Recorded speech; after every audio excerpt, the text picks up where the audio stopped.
Mahigit 3,000 po na magsasaka sa Carlos City na benepisyuhan ng Agricultural Assistance Program. Para sa detalye ng balitang yan, kasama natin Idol Kate Dispo. 104.7 IFM. Report!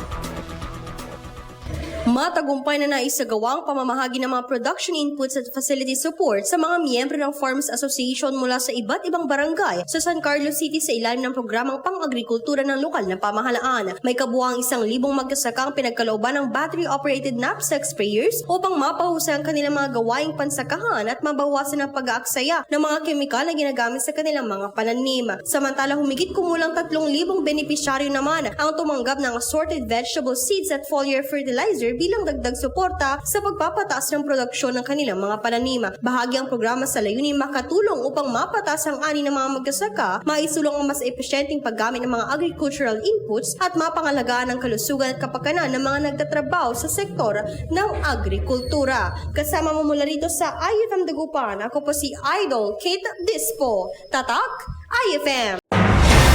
IFM News. IFM News. IFM.